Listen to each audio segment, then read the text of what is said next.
Voy a comenzar presentando a nuestro ponente, el cual es el doctor Ulises Demetrio Neria Rojas. Él estudió, es egresado del Colegio del Aire dependiente de la Fuerza Aérea Mexicana, actividades de vuelo en escuadrones de helicópteros, cirujano dentista militar egresado con mención honorífica de la Escuela Militar de Odontología, cirujano maxilofacial egresado con mención honorífica del Hospital Central Militar, certificado por el Consejo Mexicano de Cirugía Oral y Maxilofacial, mérito facultativo y mención honorífica entregada por el presidente de la República, Felipe Calderón Hinojosa, por desempeño académico e investigación científica, curso básico y avanzado de trauma craniomaxilofacial, certificado por la AOASIF, entrenamiento de cirugía implantológica en el Hospital Central Militar, entrenamiento en cirugía implantológica y rehabilitación protésica en la Unidad de Especialidades Odontológicas, Sedena, curso de implantología nacionales y extranjeros, publicaciones científicas nacionales e internacionales. Sin más que agregar, le doy la palabra al doctor. Hola, ¿cómo están? Muy buena tarde a todos. Solo comprobando que mi audio sea correcto. ¿Todos me escuchan correctamente? No sé si Luis me puedes decir que me escuches correcto. Correcto, doctor, te escuchas muy bien. Muy bien. Bueno, vamos a iniciar con este tema en relación a precisamente lo que bien Luis comentó, que es una elevación de seno, pero en específico con el kit de CAST y OneCast. ¿Cuál es la diferencia entre estos dos kits que maneja Hyosen? Bueno, uno de ellos es, digamos, con un abordaje propiamente sin guía o sin cirugía guiada, y el otro va dirigido a únicamente cirugía guiada. Ahorita más adelante vamos a especificar bien las diferencias, las correctas diferencias, para evaluar cuál es, digamos, el mejor uso de cada uno. Si en algún momento no me escuchan correctamente, por favor les pido que me digan. Existen varias técnicas descritas en la literatura, existen varias técnicas hechas por diferentes doctores para establecer la elevación del seno. Tal vez unas con un beneficio mejor, otras un poco más dificultosas, unas muy traumáticas, otras muy conservadoras.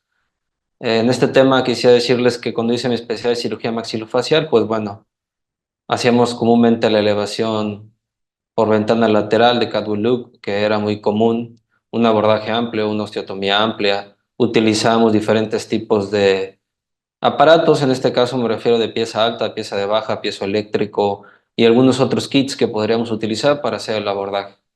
El resultado que encontré al utilizar el CAS kit, pues fue prácticamente el mismo en relación a la elevación del seno, pero muy diferente en la recuperación del paciente.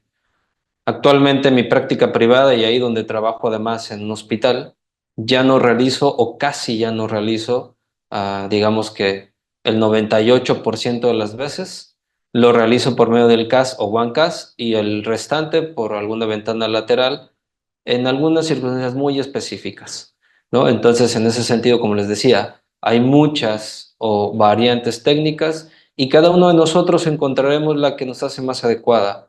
Esta llave que va a hacer que el éxito de nuestra elevación de seno para los implantes, indudablemente, pues sea la correcta. Reitero actualmente y les invito a que utilicen y practiquen con esto que se llama CAS Kit, que realmente lleva, como todo sistema, lleva un nivel de aprendizaje, pero nada difícil.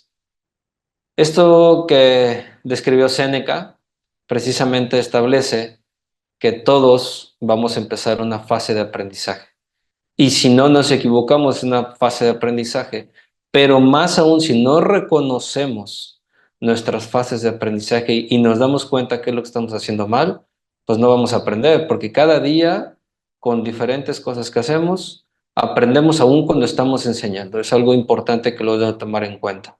Seguramente si alguno de ustedes es profesor o ha dado alguna clase, se ha dado cuenta que cuando le hacen preguntas, aprendemos de esas preguntas y a veces no sabemos la respuesta exacta, ¿no? Pero tendremos que ponernos a estudiar para resolver esa respuesta. Como conceptos iniciales, como conceptos básicos a relación a lo que claramente es la elevación del seno y el cast, vamos a tratar con hueso. tenemos que hacer una perforación ósea para llegar al seno maxilar y tocaremos un poquito de anatomía ósea y del seno para saber exactamente por qué el CAS es una de las mejores o para mí creo que es uno de los mejores kits que existe actualmente en el mercado para poder establecer y resolver esta parte de elevación de seno y evitar la rotura o en este caso laceración de la membrana de Snyder. Hablando del hueso, propiamente sabemos que hay diferentes tipos de hueso, pero también debemos saber que se nutre con esos conductos caversianos, donde llegan los osteoblastos, osteoclastos y osteocitos están, y que eso establece que claramente el injerto que pongamos, porque vamos a hacer una elevación de seno para poder poner un injerto óseo y posterior el implante, y todo esto tiene que volverse una integración única para poder cargar el implante. Si no conocemos esta parte básica de lo que es el hueso, vamos a fracasar muchas veces. También tenemos que entender claramente que esta parte básica conlleva la cicatrización, por así llamarla, ósea, ¿no? La integración, la osteointegración del implante y que forma una fase que vamos a establecer en semanas y meses. Siempre decimos que puedes cargar el implante o que a los 3 meses es la fase de cicatrización ósea, pero no sabemos por qué. Este es un ejemplo, como pueden ver en su pantalla, cómo empieza desde una perforación, la activación, empiezan los osteoclastos, osteocitos, hasta ver una remineralización o más bien una mineralización del área donde tratamos. Y de esta manera, la literatura nos dice que puede ir desde, o bueno, va de las 2 a las 3 semanas, cuando empieza a haber precursores osteoblásticos y termina hasta el tercer mes. Esto es una cuestión, digamos, común, mas no es una norma obligada en todos los pacientes. Cuando hacemos elevación de seno, tenemos que estar evaluando ya sea radiográficamente o con un combin, cómo está nuestro injerto, ¿no? Cómo está haciéndose esa integración para establecer que si lo vamos a cargar o no, pero no menos de 3 meses, es algo importante. Más de 3 meses para poder tener una cuestión predecible mucho mejor.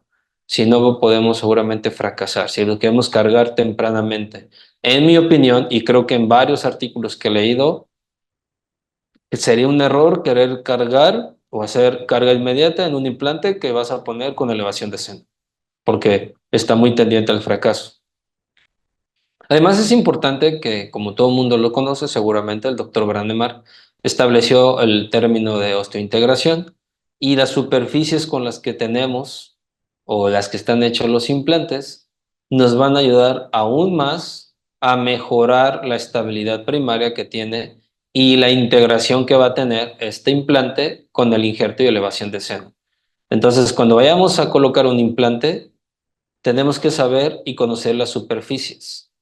En este caso, Hyosen tiene varias superficies, hablando en México. Entonces tenemos que conocer, ejemplo, TS3, TS4, cuáles son las variantes de ellos. No es el tema de hablar de superficies, pero sí saber cuál nos va a dar mejor beneficio.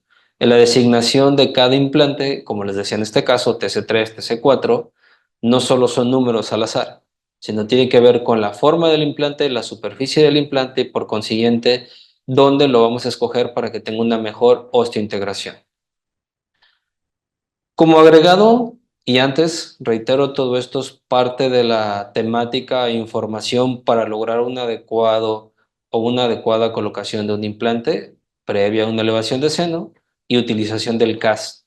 El solo decirles cómo se utiliza el kit o explicarles y enseñarles algunos casos clínicos y cómo ha sido el éxito de la elevación de seno, la integración y la carga del implante, sería quedarme corto. Por consiguiente, es hablarles cómo fue todo el proceso de manera general y para eso utilizo plasma. Todo el mundo o muchos conocemos el plasma, lo utilizamos en diferentes circunstancias. Específicamente hablando de implantología, pues bueno, colocándola con el injerto o haciendo una propia membrana de plasma.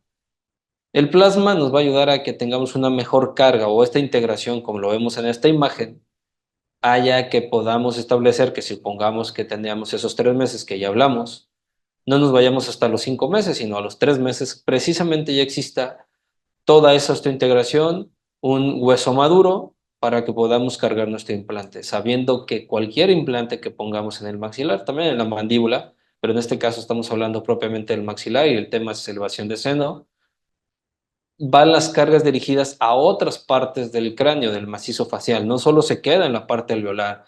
Aquel que crea o sepa que solo se queda la carga en la parte alveolar, creo que no ha leído la suficiente literatura para que entienda que las cargas se dirigen a todo lo que es el hueso maxilar y a veces aún más hasta el hueso frontal. Pareciera que esto es mentira, este es un ejemplo, aquí está la literatura donde pueden ustedes investigar y ver. El que tenga alguna duda, con todo gusto lo puedo compartir los artículos. No me voy a meter más allá en la biomecánica ósea, simplemente voy a explicarles, establecer que la función de un implante es restablecer y rehabilitar la función masticatoria. ¿Cómo la rehabilitamos? Pues teniendo propiamente una oclusión estable, ¿no? Y esa oclusión se va relacionado con diferentes estructuras anatómicas musculares y óseas. Específicamente en la elevación de seno, cuando vas a tener una carga a nivel biomecánico del tejido óseo, debes de establecer que tenga un hueso maduro, y si no, este implante se va a perder. Retomando lo del plasma, tenemos que entender que lo podemos usar. En mi caso, esta imagen es mía, donde está el hueso. Tomo el plasma y después del plasma lo revuelvo con el hueso y entonces así lo hago el injerto o hago después de la elevación del seno, pongo el hueso para que tenga, como les comentaba, una mejor viabilidad, un pronóstico mucho mejor.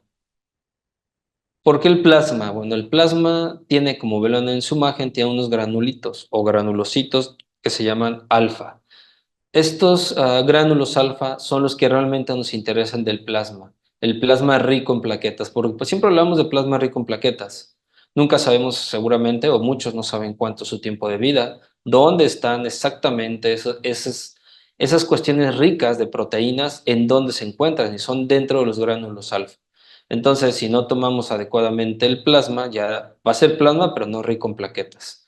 Esto es lo que tiene el plasma rico en plaquetas. Como podemos ver aquí, diferentes tipos de moléculas en las cuales va a estimular la función o agregación, la inducción del crecimiento, una angiogénesis y bueno, va a disminuir la cuestión inflamatoria y la proliferación de osteocitos y osteoblastos y también la actuación de los osteoclastos, ¿no? Todo esto va a dar una proyección a tener un éxito mayor.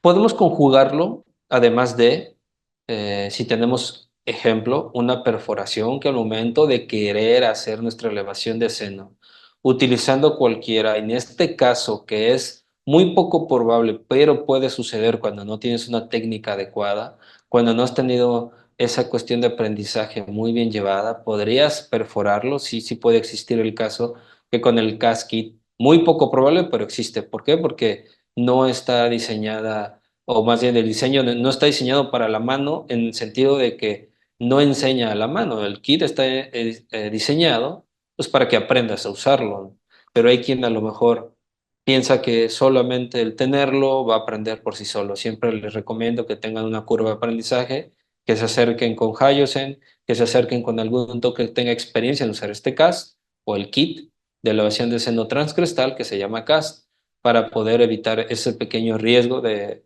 rayar, lacerar o romper la membrana de Snyder. Si eso sucediera, bueno, tenemos que saber cómo resolverlo. Podemos tomar una membrana de este plasma, cada quien sabrá usarla y de elaborarla, no es el tema tampoco cómo hacemos elaborarla. Una vez teniéndola, podemos entrar por la misma perforación, por la cuestión donde hicimos el fresado, empujarla y después poner el injerto de hueso que también está combinado con plasma. Nos sirve de un recubrimiento. Claramente, cuando rompes la membrana mayor a 5 milímetros, existe mayor posibilidad de que sea un fracaso porque se va a ir al seno maxilar y provocas una sinusitis. Entonces, entre mayor sea la rotura de la membrana, mayor es la probabilidad de que al paciente le provoques una sinusitis. Tienes que establecer claramente la cuestión clínica que tú tienes, que conoces, para poder saber que ya perforaste, y eso es un ejemplo, sabiendo que al paciente cuando estás poniendo una irrigación se le va completamente al seno, él siente que se va a la nariz y siente esa sensación de agua en la nariz. Si es así demasiado, entonces perforaste seguramente la membrana más allá de 5 milímetros. Eh, es algo importante en tomar en cuenta. Toda membrana, aun cuando hagamos una fractura, perdón, una rotura del seno maxilar, la literatura dice que mayor a 5 milímetros, tienes que tratar de hacer algo para cerrarla. Menor a 5 milímetros, puede cerrar o sanar por sí sola. En este caso, solo como información, la membrana nos puede ayudar para tener esa solución correcta. El plasma rico en plaquetas en la regeneración ósea, en resumen, pues bueno, es esa cuestión de información que nos da para que, o esa tecnología, estas ayudas biomédicas y bioquímicas que nos ayudan para estimular el crecimiento óseo, ¿no? Y va, como ya lo mencioné, a tener un factor de crecimiento mayor, reduce la cuestión inflamatoria, reduce el riesgo de infección, un mejor pronóstico de manera general. Ahora voy a hablar un poco y retomando la parte del hueso. Bueno, hablando del hueso, como ya sabemos cómo está estructurado, que tenemos el plasma, sabemos que los injertos de hueso, porque reitero, para hacer una elevación de seno no solo es hacerla, sino saber qué tipo de injerto es el más correcto. Existen varios tipos de injerto, como pueden ver en su pantalla, siempre en la medida de lo posible, el autoinjerto, claramente no siempre posible en el sentido de que el paciente no está dispuesto por diferentes circunstancias a tomar un injerto de él, ya sea de la zona que quieran tomar, el mentón, la tuberosidad, la coronoides, la rama de la mandíbula, otra zona de la daña como un torus, etcétera. Muchísimos lugares donde lo puedes tomar. Muchas veces los pacientes no quieren que hagas un segundo abordaje y entonces tendrás que usar un material homólogo, que es el más comúnmente usado. Pero no solo es pedir o tener cuando vas a comprar el injerto, decir quiero 1 gramo de hueso. Como seguramente todos estudiamos odontología, sabemos, la primera vez que llegaste al depósito dental y dijiste quiero tales cosas, te decían tengo de esta marca, de este tipo, de este estilo y tú no sabes absolutamente qué hacer o qué decir, porque solamente el maestro te dijo, quiero, vamos a suponer, un alginato. Pero cuando llegas te dicen varias cantidad de marcas de alginato, varios tipos de alginato, y entonces no sabes por cuál decidir. Y en este sentido, hablando de injertos óseos, es bien importante que más que las marcas sepan qué tamaño de partícula necesitan y ahí adelante les explicaré un poco. En mi práctica privada yo no uso injerto aloplástico, es muy poco probable que lo use o lo llegue a usar. Para mí no es, creo que mis manos no está hecho ese tipo de injerto porque he visto bastantes, o me ha tocado varios fracasos, no me gusta cómo se siente, no me gusta cómo se maneja. Con esto quiero decir que no que es malo el material, simplemente que para mí no funciona en mis manos, no funciona y por eso es importante que sepamos qué sí y qué no podemos manejar. Y bueno, en resumen, ¿qué tipo de injerto es más indicado? ¿Cuál necesitamos? ¿Cuál queremos para hacer nuestra elevación de seno? Primero saber qué tipo de hueso queremos usar. ¿Qué cantidad de hueso vamos a usar? ¿Cuánto vamos a elevar del seno? Las habilidades y limitaciones que podemos tener cada uno de nosotros al saber y conocer las técnicas de elevación de seno.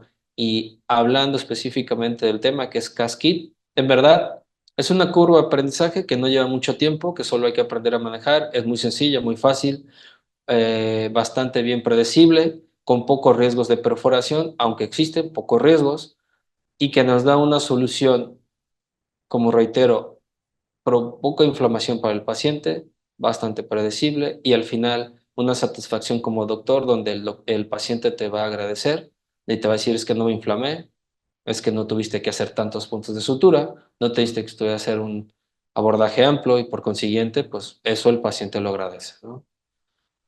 Una vez que tenemos toda esta elección de lo que hayamos escogido, ya sea el tipo de injerto que haya sido, autólogo o no, homólogo, aloplástico, lo que hayamos decidido y cómo lo vayamos a poner en la sensación, en la cuestión de sentir que es partícula. Adelante les quiero decir, bueno, de 0,5, de 25, de 0,25, de 1 milímetro, o quieres hacer o agarrar un bloque y triturarlo, como tú decidas. Entonces en esa cuestión ya decidirás si lo quieres combinar con plasma o no. Es bien importante que el seno tiene un espesor específico. Si ponemos partículas de muy gruesas, va a ser como si pusiéramos grava. Va a sentirse, no lo va a sentir el paciente. La membrana Snyder se puede romper con la fricción que va a tener. Entonces, en este sentido, tenemos que saber bien qué tipo de gránulos vamos a escoger. Aquí hay un ejemplo. de punto 1, punto 5 y hacia adelante, si es esponjoso, si es cortical o si es mixto, no es lo mismo. Y eso tomo el concepto que les decía hace un ratito. Si vamos al depósito y solo tiene un tipo de hueso y no sabes que tú vas a hacer, o bueno, tú quieres hacer una elevación de seno, pero solo te venden el que tiene y no sabes que el que tiene es una partícula de 2 milímetros y que esa partícula, aparte de solo ser 2 milímetros, es solo cortical, pero tú quieres un mixto, porque sabemos que en el maxilar es más esponjoso que cortical. Entonces, lo que va a pasar es que cuando metas el injerto, puedes hacer tu técnica para el casquit precisa, excelente y no fallar. Pero cuando pones el injerto es una partícula demasiado grande que lo que va a hacer es un roce en la membrana y el roce de la membrana va a ser una perforación que se vaya al seno del hueso. Y lo que vas a pensar es que el kit no funcionó y que rompiste la membrana con el kit, pero eso no era correcto.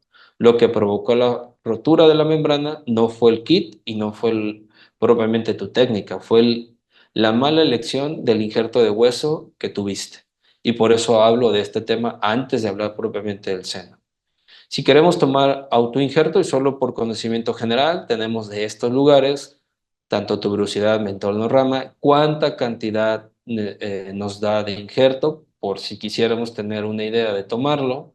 Existen otros injertos que no se pueden hacer en el consultorio, pero que también nos dan algunas soluciones, como las ven. Adelante hablaré solo de un caso muy rápido cuando queremos tener alguna reconstrucción, algún problema donde el seno ya está completamente invadido o no, no está, pero sí el del lado contralateral y tenemos que hacerlo una elevación de seno y el otro lado, cómo vamos a restablecer la oclusión del paciente.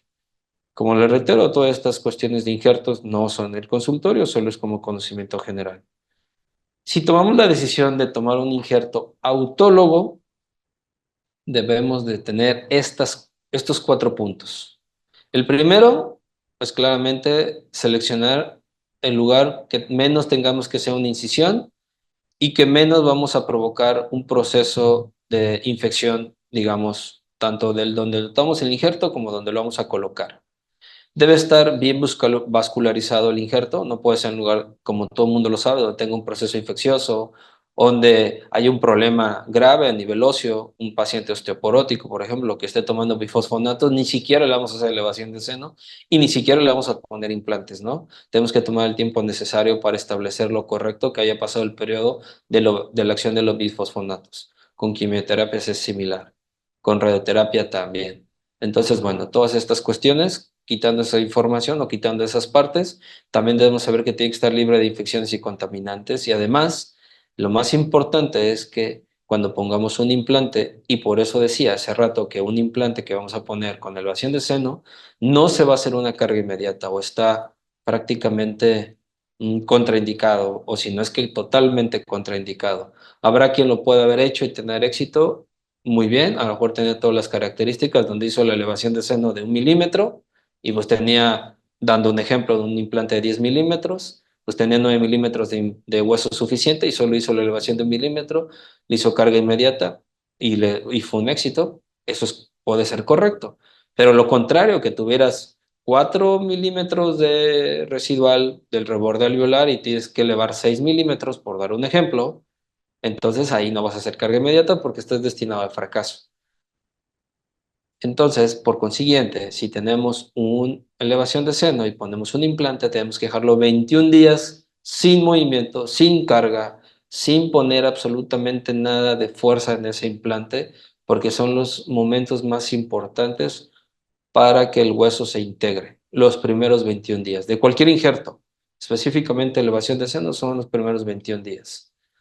La técnica quirúrgica que uses es lo más importante. Si tú quieres hacer abordajes más amplios, es tu decisión. Actualmente, en todas las áreas médicas, en todas las áreas, hablando de odontología, cirugía maxilofacial, perio, no sé, cualquier otra área quirúrgica que esté endo, que a veces hace apicectomías, o en áreas médicas, la tendencia es mínima invasión. En todas las áreas actualmente es mínima invasión. De tal manera que entre más colgajos hagamos, entre más incisiones hagamos, una probabilidad mayor de que puedas tener un fracaso porque se disente la herida, porque se rompa un punto, porque se abra. Existen varios factores que puedes tener agregados a lo que es propiamente la elevación de seno y propiamente al injerto. Entonces trata de hacer incisiones mínimo invasivas. Y por eso debes de conocer una técnica correcta. No somos todólogos. No todo lo podemos hacer. Si no consideramos que tenemos las capacidades de hacerlo, en mi caso, en algunas cuestiones tengo que echar mano de un perio, y en otras cuestiones tengo que echar mano de un rehabilitador, porque cuando estamos haciendo las técnicas propiamente quirúrgicas, en mi caso, o más bien protésicas en mi caso, estoy así como esta imagen, ¿no? Estoy pensando de lo que hablé y dije, yo puedo, yo lo hago, no pasa nada. En ese momento con el paciente me estoy rompiendo la cabeza porque ya no puedo, porque ya se perforó el seno y no sé cómo repararlo, o porque ahora el implante se fue al seno y ahora no sé cómo sacarlo. Entonces, todas estas cuestiones y ese momento me quiero cortar la lengua por hablar y pensar que yo podía todo. Vamos a ir entendiendo que existen especialidades que podemos conjugar y siempre tratar juntos para resolver un mismo problema. Entonces, no somos contrarios ni uno de nadie, ni el rehabilitador del máxilo, ni del máxilo del perio y viceversa. Ninguno somos contrarios, o tenemos que trabajar en equipo para resolver los casos. Ahora, si tú te crees muy hábil y consideras que lo puedes hacer y manejar, adelante, ¿no? Pero cuando hay casos más complejos, trata de echar mano de esto que se llama trabajo en equipo y planificar correctamente todos tus tratamientos. A veces llegan casos, y les ha tocado posiblemente, donde estoy yo en Tamaulipas, que llegan pacientes extranjeros donde dicen, yo quiero que me hagas esto mañana. Si tú tienes toda la cuestión de instalaciones, equipos, donde puede ser una planificación en 24 horas para poder establecer todo el protocolo, la elevación de seno, colocación de implantes, o en su caso, colocación de implantes en otras áreas, para poder hacer una carga inmediata, reitero, no en elevaciones de seno, pero a lo mejor dejas el implante sumergido en una elevación de seno y otro implante que tenías, porque va a ser una prótesis de X o Y y tienes las instalaciones suficientes, hazlo. Pero si no es así, tienes que tener un protocolo bien correcto y platicarlo, como ya lo reitero, si a lo mejor va a ser una cuestión de rehabilitación, en mi caso hago la cuestión quirúrgica, le digo la parte de rehabilitación a la rehabilitadora, oye, tengo que hacer esto, vamos a ponernos bien de acuerdo, porque al rato nos estamos echando culpas, ¿no? Ah, yo ya puse el implante donde había hueso, como siempre se comenta, ahí que se haga bolas el rehabilitador. Y cuando está el rehabilitador, dice, oiga, el paciente le dice, pues su implante sí está bien, pero no nos sirve. Y para evitar esos problemas que pueden suceder con nuestros colegas o con los pacientes, hay que ponernos bien de acuerdo y llevar un buen plan de tratamiento. Existen otros injertos en este caso. Si alguien no los conocía, bueno, aquí está, muchos a lo mejor ya los conocen, que son los injertos de dentina y también pueden servir para elevar el seno. Estos injertos de dentina son propiamente los órganos dentarios que tenemos incluidos o retenidos y que pueden, al momento de la cirugía que tenemos planeada de alguna elevación de seno, los extraemos, como aquí se ven en estos casos, como están aquí tratando de respetar propiamente las estructuras anatómicas en la medida de lo posible. Hacemos ese centrifugado, más bien ese licuado del esmalte con combinación de algunos componentes químicos establecidos para esta técnica y obtenemos nuestro implante de dentina. Y una vez que tengamos nuestro implante de dentina, tengamos nuestro injerto granulado, el que queramos, o autólogo, entonces sí, vamos a empezar a entrar a la parte del seno.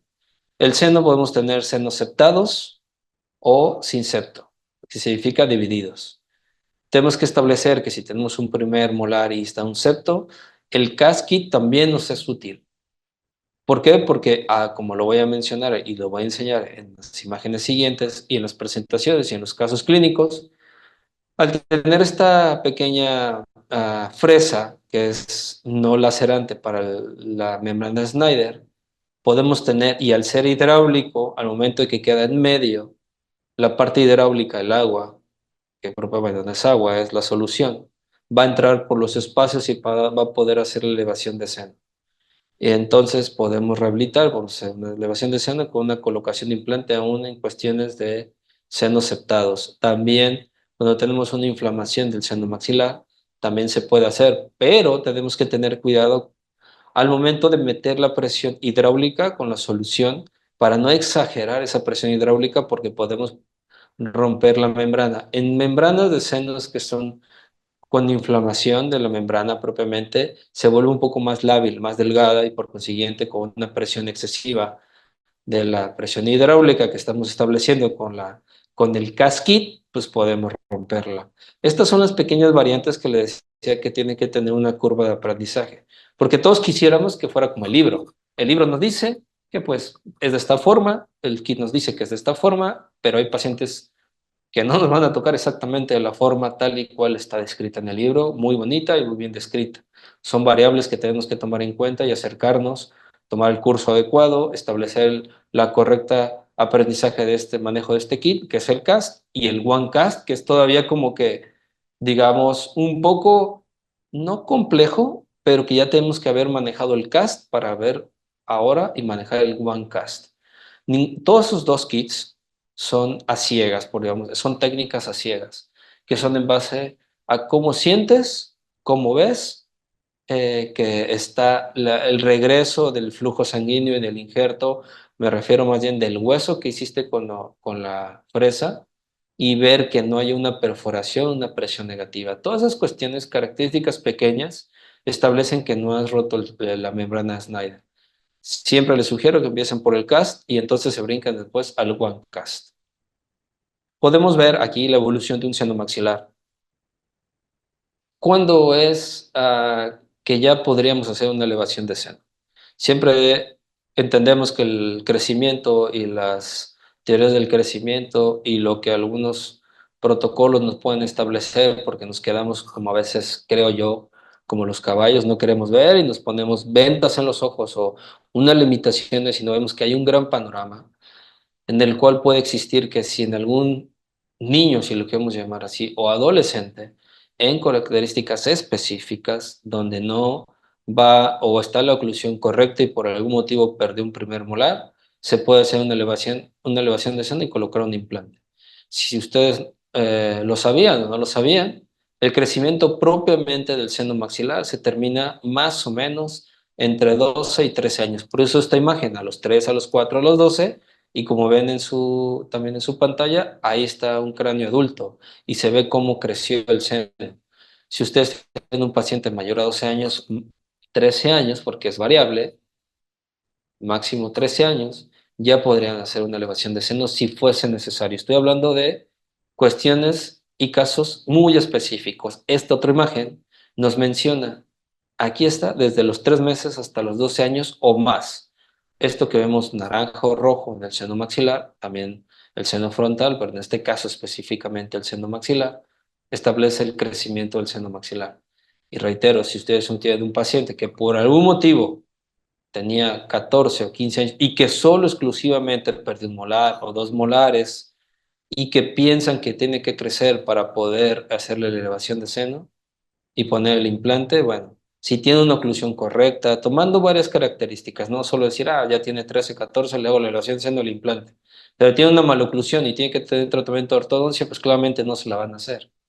Y reitero, tienen que ser casos muy específicos, pero bueno, ¿cuándo hacerlo? Como aquí está la interrogante, cuando sea mayor a 12 años pueden hacer una elevación de seno. Existen muchos artículos descritos, ahí lo pueden ver en su pantalla. Abajo hay diversos artículos que lo han establecido. En mi caso lo he hecho en pacientes jóvenes por cuestión necesaria y actualmente pues siguen funcionando.